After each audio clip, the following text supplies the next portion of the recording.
Tonight we continue our exploration of the human brain with a look at one of the most perplexing disorders, autism. Autism is a developmental disorder that presents itself in the first 3 years of life. Symptoms vary widely, but most autistic individuals generally have problems in 3 critical areas of development: social interaction, language, and behavior. Autism crosses all racial, ethnic, and socioeconomic levels, but we do know that boys are 4 times more likely to be affected than girls. Donald Triplett was the first child ever diagnosed with autism. In 1938, at the age of 5, he was examined by Austrian psychiatrist Leo Kanner, who was puzzled by his symptoms. 5 years later, Kanner cited him as the initial subject in a journal article announcing the discovery of a condition unlike anything reported so far. Today, approximately 1 in 110 children in the United States are diagnosed with some form of autism. No one is sure whether this increase is due to better awareness and diagnostics or a substantive rise in the disorder. Autism's exact cause is not clear. Today, researchers view it as a neurological condition, most likely resulting from one or more genetic abnormalities in combination with environmental triggers. The diagnosis has a devastating impact on individuals and their families. Alison knows this difficulty firsthand. She is the parent of an autistic daughter, Jody. She's also co-founder and president of the Autism Science Foundation. She joins me this evening to talk about her experience. Also joining me tonight, a remarkable group of scientists. Gerald Fischbach is the scientific director of the Science Foundation. Frith is emeritus professor of cognitive development at University College London's Institute of Cognitive Neuroscience. Matthew State is the Donald J. Cohen Professor of Child Psychiatry, and Genetics at the Yale School of Medicine. And once again, my co-host is Dr. Eric Kandel. He is a Nobel laureate, a professor at Columbia University, and a Howard Hughes medical investigator. Autism is a developmental disorder that manifests itself as a disturbance in social interaction. People with autism don't appreciate that other people have minds of their own. So they find it very difficult to put themselves in another person's position, to realize they have their own aspirations, their own ambitions, their own ideas about the world. The underlying cause for this is a failure of optimal development of a biological function called theory of mind. You and I have a theory of mind. When you and I have a conversation, I've got a pretty good idea where you're going in the conversation, and you've got a very good idea where I'm going in the conversation. So we're in some ways predicting each other's actions. An autistic person not being able to put themselves in your position can't predict where you're going to go in your thinking, in your desires, and everything else. And this, as you can see, is a very serious handicap. As we've often pointed out, and you've emphasized on this series of programs, we learn an enormous amount about the normal human brain from studying disorders of brain function. In the agnosia, selective defects of consciousness, we've learned about normal consciousness. In the prosagnosias, defect in face recognition, we learned a lot about how we recognize faces. And so in autism, we're learning an enormous amount about the social brain, how individuals interact with each other as a result of studying this disorder. Now, the mere discovery of this is a fantastically interesting story. To begin with, it was not recognized until 1940. Until then, all of these children were misdiagnosed. They were called intellectually retarded, all kinds of other diagnostic categories, because one didn't really understand that this is a special syndrome, number one. Number two, remarkably, this disorder, which had not been described until the 1940s, was simultaneously described in 42 and 43 by 2 people working in completely different countries that had absolutely no contact with one another, Leo Kanner and Hans Ansberger. This was just absolutely amazing. Not only that, but both Kanner and Asperger call it the same name. They called it autism. Autism was a term that Bloiler, the guy who founded the term schizophrenia, used in order to describe the social isolation that schizophrenic people can feel. Kanner wrote a classic paper in 1942 in which he described what he saw as the 3 defining features of the syndrome. an unbelievable aloneness, of wanting to be alone and not wanting social interaction is number one.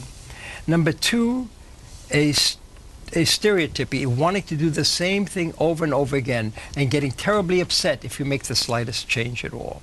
And three, despite the fact that there are areas of suboptimal function, there are islets of rather satisfactory function.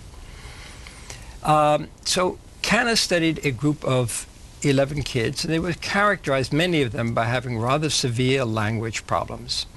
Ansberger made the contribution of making one realize that this is a spectrum, that among the 4 children that he studied, almost all of them had good language, and some of them were very bright.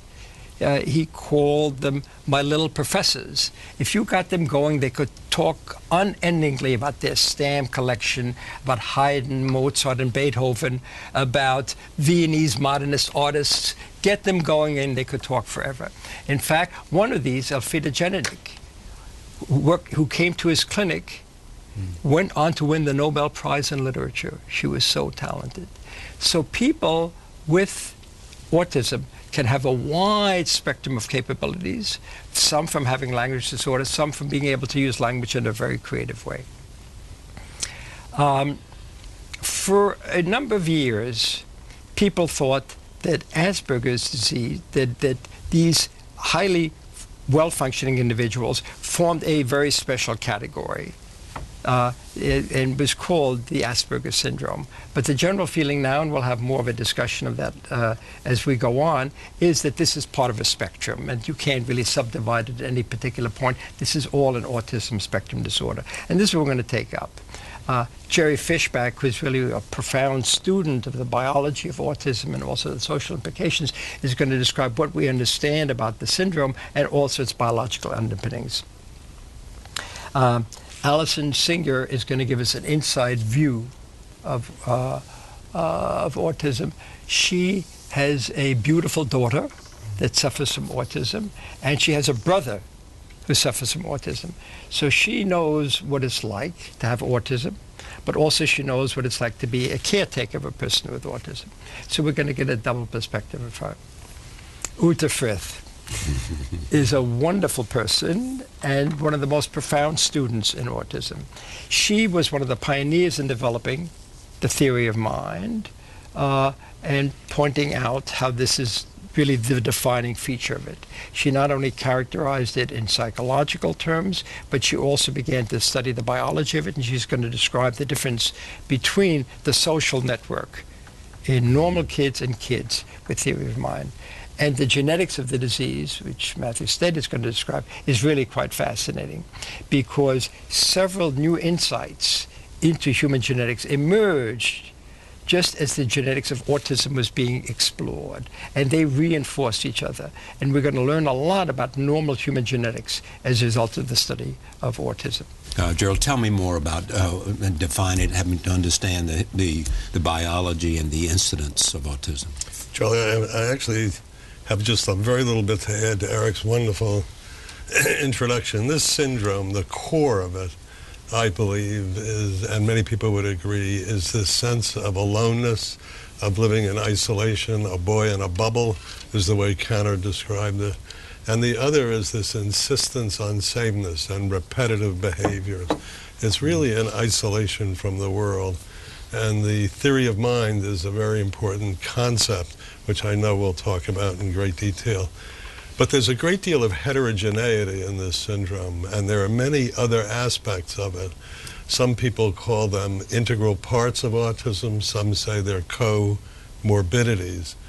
The language deficit is very interesting, and there's a big spectrum of language disabilities in autism.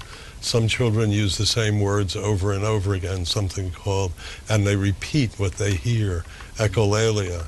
Some children are mute, don't speak at all. So there's a wide range of disability in this regard. Some other comorbidities are, many children with autism have seizures. Many children have intellectual disability, ranging from very mild in the Asperger case to severe intellectual disabilities bordering on mental retardation. The point is that this spectrum blends into the normal population at one end and into the severely disabled population at the other. There's always some arbitrary dividing line when you say this is something that needs therapy or not. But the comorbidities aside, you have to realize also this is an extremely prevalent disorder, largely because it blends into normal behavior on the one hand and severe disabilities on the other. It's estimated that 1 in 100, the CDC these days estimates that 1 in 100 children are on the autism spectrum. That's a big increase from the 1980s. And do they also show that there's a higher incidence of autistic children from parents who are older? Yes, that's been demonstrated. The prevalence of autistic offspring goes up several-fold with each decade of paternal, and there's some evidence maternal life as well. So someone in their 40s having their first children has a 3 to 4 times greater risk of having an autistic child than an individual in their 20s. Okay. That, by the way, I don't think accounts for the really dramatic increase in prevalence. So what do you think accounts for the dramatic increase in prevalence? I hope we're going to talk about that. All right, we'll get to that.